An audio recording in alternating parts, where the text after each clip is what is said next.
D കുറേശ്ശെ കൊണ്ടുപോടി. നീ എന്തിനാടി ഇത്രയും ഭാരം കൊണ്ടുപോകുന്നത്? നിനക്ക് വല്ല കാര്യമുണ്ടോ?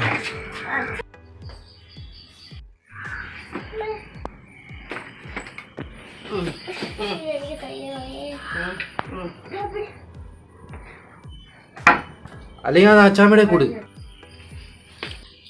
എല്ലാത്തിനും ഫുള്ള് വാങ്ങിക്കണം.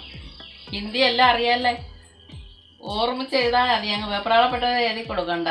ശ്രദ്ധിച്ചിരുന്നിട്ട് വാക്കുകൾ എല്ലാം തെറ്റിക്കാതെ എഴുതിയാൽ ഫുള്ളും കിട്ടും. അറിയാൻ വയ്യാത്തതൊന്നും അല്ല, എല്ലാം അറിയാം. നീ തെറ്റിക്കുന്നതാണ് മനഃപൂർവ്വം. എന്നുവെച്ചാൽ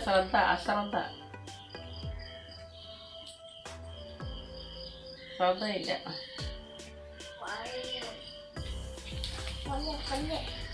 ആ പയ്യ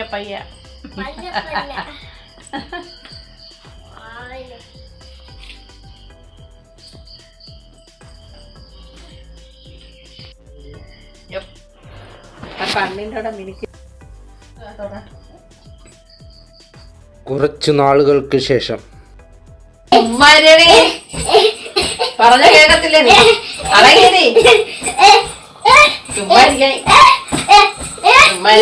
പോയിരുന്നു പടിയടി കളിക്കാതാ. എന്തോ തന്നെ അവിടെ വേണം. കിടന്നോ നിന്റെ അമ്മോരമ്പം കിടന്ന് ഉറങ്ങാനും സമ്മതിക്കത്തില്ലല്ലേ. വന്നാലാണ് എന്റെ സ്വഭാവം മാറുന്നത്. നീ കണക്കിന് വട്ടപൂജ മേടിച്ചില്ലേടി കള്ളി? ഞാനൊന്നും വട്ടപൂജ മേടിച്ചില്ല, അച്ചാമ്മയാ മേടിച്ച. നീ കള്ളത്തരം പറയരുത് എന്റെ അടുത്ത്. നിങ്ങളല്ലേ കള്ളത്തരം പറയുക? കൂടി കള്ളി കള്ളത്തരം പറയാതെ. എന്താ ഇവിടെ പ്രശ്നം? കൊറേ നേരം ആയല്ലേ, മനുഷ്യനാണെന്ന് ഉറങ്ങണ്ടേ? എന്തോന്നേ പ്രശ്നം? കൊറേ നേരം ആയല്ലേ, എന്തോന്നടി പ്രശ്നം? ഇവിടെ എന്തോ പ്രശ്നം? എന്തോ കൊറേ നേരം ആയി. ദേഷ്യം കറിയൊക്കെ പറഞ്ഞേക്കാം. ആണെങ്കിൽ പഠിച്ചിട്ട് പോയിക്കോണം, ചുമ്മാണെന്ന് പ്രശ്നങ്ങളുണ്ടാകാതെ. എന്റെ അച്ഛ ഒന്നുമില്ല പ്രശ്നം. ഒന്നുമില്ലടാ, അവള് പഠിക്കാത്തോണ്ട് വഴക്ക് പറഞ്ഞതേ ഉള്ളു. പോയിരുന്ന് പഠിയിടി. കൊറേ നേരമായിട്ട് ഇവിടെ കിടന്ന് വൈകിട്ടലപ്പ് തന്നെ. ചുമ്മാണോ അച്ഛാമ്മ എൻ്റെ അടുത്ത് പറയുന്നത് പഠിക്കുന്നു. അവളെ മുട്ടയെല്ലാം കൂടെ മേടിച്ച് വെച്ചിട്ട് ഒരു കൊട്ട ചുമന്നുകൊണ്ട് അടക്കാം. മുട്ടയെല്ലാം കൂടെ ടി വി ഇരുന്ന് കാണാൻ നിർത്തിക്കണം. കൊച്ചി ടി വി എപ്പോൾ നോക്കിയാലും 27 മണിക്കൂർ നോക്കിയാലും കൊച്ചി ടി വി കാണണം. പഠിക്കാൻ സമയമില്ല നമുക്ക്. കൊച്ചി ടി വി കാണണം. അച്ഛൻ തോറ്റോണ്ടാ അച്ഛൻ നിന്റെ അടുത്ത് പഠിക്കാൻ പറയുന്നത്. അത് നീ മനസ്സിലാക്ക് കേട്ടാ. നാളെ ഡോക്ടറും എഞ്ചിനീയറൊക്കെ ആവണം. വട്ടപൂജയും കൊണ്ട് കൊട്ടയെ ചുമന്നുകൊണ്ട് നടന്നാൽ ആവത്തില്ല. നല്ല മാർക്കുണ്ടെങ്കിൽ അഡ്മിഷനും കാര്യങ്ങളൊക്കെ കിട്ടത്തുള്ളൂ. ഇപ്പോഴേ കൊച്ചായി തന്നെ വളരുന്നത്. നല്ല രീതിയിൽ അങ്ങോട്ട് പഠിക്കണം. അത് ചുമ്മാ ആക്കത്തില്ല കേട്ടാ. വൈകിട്ടല്ലെങ്കിൽ കുറച്ച് കാര്യങ്ങൾ കേട്ട് പഠിക്കാൻ നോക്കുന്നുണ്ട്. നാളെ തൊട്ട് പഠിച്ചില്ലെങ്കിൽ നീ ആ കൊച്ചി ടി വി ഞാൻ ഓഫ് ചെയ്യും. എന്നിട്ട് ഞാൻ ടീച്ചറെ വിളിച്ചില്ല, നീ എപ്പോഴും കൊച്ചി ടി വി കാണാൻ വന്നു കേട്ടല്ലേ. പഠിച്ചോണം. കൊച്ചല്ലേ അച്ഛാ, ഇനി ഞാൻ അങ്ങോട്ട് പഠിച്ചോളാം. അച്ഛൻ ഒന്ന് സമാധാനപ്പെട്. ഓ നമിച്ച് ഓ എങ്ങനെയാലും ഒന്ന് പഠിച്ച് എന്തെങ്കിലും ആയി തീർന്നാ മതി. എനിക്കതേ ഉള്ളൂ. ഇവിടെ കിടന്ന് ബഹളമൊന്നും ഉണ്ടാക്കല്ലേ ദയവ് ചെയ്ത് കേട്ടാ. നമിച്ച് നിനക്കൊക്കെ സമാധാനമായ അതിന്റെ അച്ഛൻ വന്ന് വായിരിക്കുന്നതൊക്കെ പറഞ്ഞപ്പോഴേ. എന്റെ അച്ഛൻ എന്റെ സൈഡാ, നിങ്ങൾ പോച്ചാമ്മ. ഇനി നീ എന്നെ കൊണ്ടൊന്നും പറയിപ്പിക്കണ്ട. ഓ ശരി അച്ഛാമ്മ, ഞാൻ നിങ്ങളെ നമിച്ച്. അച്ഛാമ്മ ഞാനൊരു ഡാൻസ് കളിക്കട്ടെ? നിനക്ക് ഡാൻസ് മാത്രമല്ലേ അറിയാവൂ.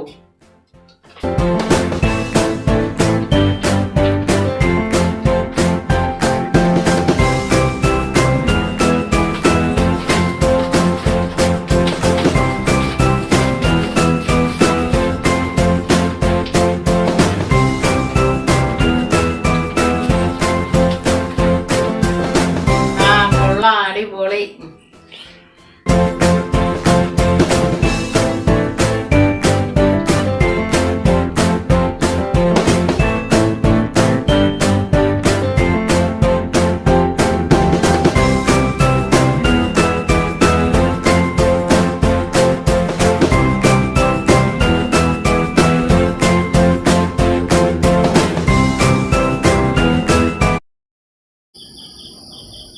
ആ നല്ല നിലാവല്ലേ.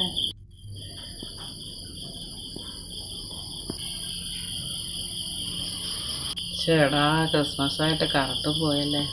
ആ കറണ്ട് വന്നല്ലേ.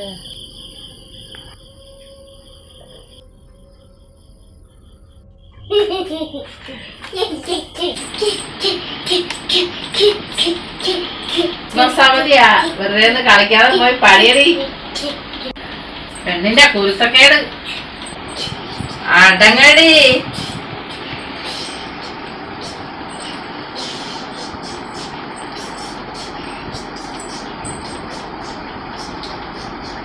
എന്തോന്നു ഇവിടെ കുരുത്തേക്കേടുകൾ? എന്താ അച്ഛാ അച്ഛാവനോട് ഇച്ചിരി കളിച്ചോണ്ടിരിക്കും, കളിക്കാനില്ല. കളിക്കുന്നോണ്ട് കുഴപ്പമില്ല. ഞാൻ ഇച്ചിരി കിടന്ന് ഉറങ്ങാൻ പോവാ. ഇവിടെ ശല്യമൊന്നും ചെയ്യരുത് പറഞ്ഞിട്ടുണ്ടേ. ആ അല്ലേ അച്ഛാ, ഞാൻ ഇച്ചിരി കളിച്ചോണ്ടിരുന്നു. കളിക്കുന്നതിന് എനിക്ക് കുഴപ്പമൊന്നുമില്ല. അത് കണക്ക് പഠിക്കാൻ വേണം. ഇവിടെ ബഹളമൊന്നും ഉണ്ടാവരുത്. ഞാൻ കിടക്കാൻ പോവാണേ. പറഞ്ഞിട്ടാ ഞാൻ പോണം. ഇനി എന്നെ ഒരു വട്ടം ഇവിടെ വരുത്തിക്കരുത് കേട്ടല്ലേ? ശരി. ഇല്ല അച്ഛാ, ഞാനൊരു കുരുത്തക്കേടും കാണിക്കത്തില്ല. കിടക്കാൻ പോവാണ് കേട്ടല്ലേ? കുരുത്തക്കേട് കാണിച്ചാലാണ് എന്റെ സ്വഭാവം മാറുന്നത് പറഞ്ഞേക്കാം. ഞാൻ പോവാണേ. ഇവിടെ കുരുത്തക്കേടൊന്നും കാണിക്കരുത് പറഞ്ഞിട്ടുണ്ടേ. അച്ഛാ, ഞാൻ കുരുത്തക്കേടൊന്നും കാണിക്കൂല. സ്വസ്ഥായിട്ട് കിടന്ന് ഉറങ്ങാം.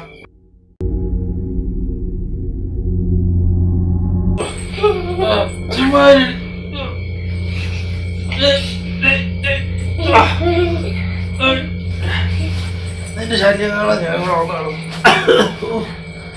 ഇവിടെ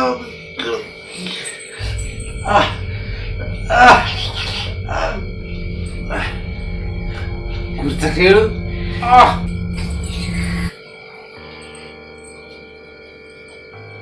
നീ എന്തിനടി അവനെ ശല്യം ചെയ്തത്?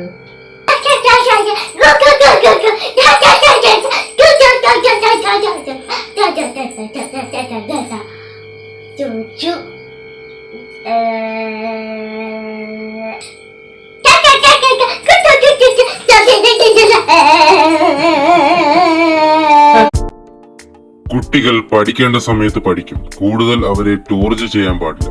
പിന്നെ കുട്ടികൾ വാത്സല്യത്തോടെ മാത്രം പറഞ്ഞ് മനസ്സിലാക്കുക. അവർക്കൊരു ഫ്രീഡം നൽകുക. എന്തിനും ഏതിനും വഴക്ക് പറയുന്ന ശീലം ഒഴിവാക്കുക. നാളെ അവർ വലിയ നിലയിലെത്തും. ഉപദേശം നല്ലതാണ്, അമിതമായാൽ അമൃതം വിഷമാണ്. എല്ലാ രക്ഷകർത്താക്കൾക്കും ഈ ഷോർട്ട് ഫിലിം സമർപ്പിക്കുന്നു. എല്ലാവർക്കും ക്രിസ്മസ് ആശംസകൾ നേരുന്നു. Thank you MSP channel. Like, share, subscribe MSP channel support.